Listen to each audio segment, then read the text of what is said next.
যে ইসকন সরাসরি সন্ত্রাসী কাজকে হাতে নিয়েছে, জাতীয় পতাকার উপর তাদের ধর্মীয় গেরুয়া পতাকা উঠালো, বাংলাদেশের মানুষের অন্তর্বর্তী সরকারের কাছে দাবি হচ্ছে একটি সন্ত্রাসী সংগঠন হিসেবে ভারতের র কর্তৃক পরিচালিত ইসকনকে বাংলাদেশে নিষিদ্ধ করতে হবে।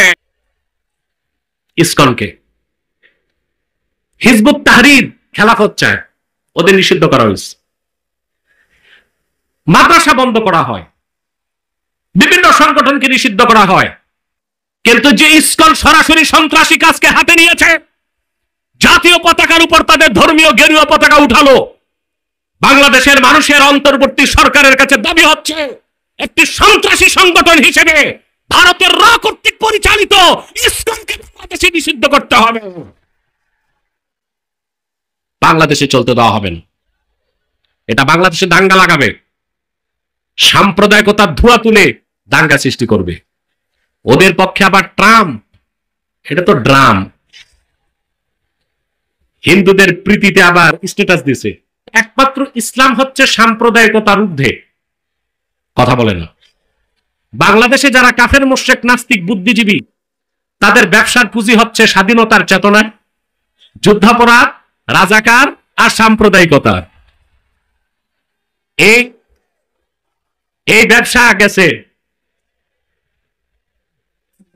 ব্যবসা পুঁজি সহ গেছে, আছে না গেছে? ব্যবসা ভণ্ডামি কত দিতা, এগুলো তাদের নির্ধারিত বুলি।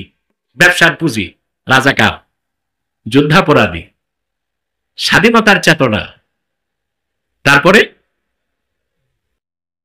মুক্তিযুদ্ধের চেতনা, রাজাকার, এরপরে সাম্প্রদায়িকতা, এগুলো তাদের পুঁজি। ব্যবসা শুধু যায় নাই, কেউ পালিয়েছে স্বামীর বাড়ি, কেউ শ্বশুর বাড়ি, কেউ জামাই বাড়ি, কেউ গেছে ওদের বাবা দাদাদের কাছে ব্রিটেন আর আমেরিকা। তওবা করে বিগত অন্যায়ের প্রায়শ্চিত্ত করার আগ পর্যন্ত বাংলাদেশে আর সেই ব্যবসা চলতে দেওয়া হবে না।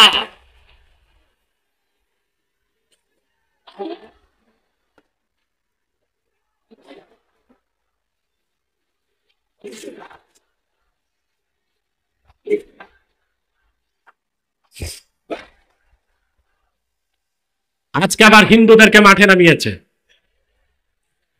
ইসকনকে। হিজবুত তাহরীর খেলাফত চায়, ওদের নিষিদ্ধ করা হয়েছে। মাদ্রাসা বন্ধ করা হয়, বিভিন্ন সংগঠনকে নিষিদ্ধ করা হয়, কিন্তু যে ইসকন সরাসরি সন্ত্রাসী কাজকে হাতে নিয়েছে, জাতীয় পতাকার উপর তাদের ধর্মীয় গেরুয়া পতাকা উঠালো, বাংলাদেশের মানুষের অন্তর্বর্তী সরকারের কাছে দাবি হচ্ছে একটি সন্ত্রাসী সংগঠন হিসেবে ভারতের র কর্তৃক পরিচালিত ইসকনকে নিষিদ্ধ করতে হবে। বাংলাদেশে চলতে দেওয়া হবে না। এটা বাংলাদেশে দাঙ্গা লাগাবে, সাম্প্রদায়িকতার ধোঁয়া তুলে দাঙ্গা সৃষ্টি করবে। ওদের পক্ষে আবার ট্রাম্প, এটা তো ড্রাম। হিন্দুদের প্রীতিতে আবার স্ট্যাটাস দিছে, সোশ্যাল মিডিয়া অ্যাক্সে। ট্রাম্পকে মনে রাখতে হবে, এটা বাংলাদেশ। এদেশের মানুষ ৪৫ মিনিটে গণভবন দখল করছে। এই বাংলাদেশে পশ্চিমা কোন এজেন্ডা বাস্তবায়ন করতে দেওয়া হবে না। ১৪ কোটি মুসলমান যেভাবে চায় সেভাবে বাংলাদেশ বানাবে, ঠিক না? ইসলাম হচ্ছে সাম্প্রদায়িকতার ঊর্ধ্বে। প্রত্যেকটা ধর্মই সাম্প্রদায়িকতার দোষে দুষ্ট। আর ইসলাম শুধু মুসলমানের জন্য না, আল্লাহর হাবিব রাহমাতুল্লিল আলামিন মুহাম্মদ সাল্লাল্লাহু আলাইহি সাল্লাম এই দিন এনেছেন আল্লাহর কাছ থেকে। এই দিন হচ্ছে দীনুল্লাহ, আল্লাহর দিন।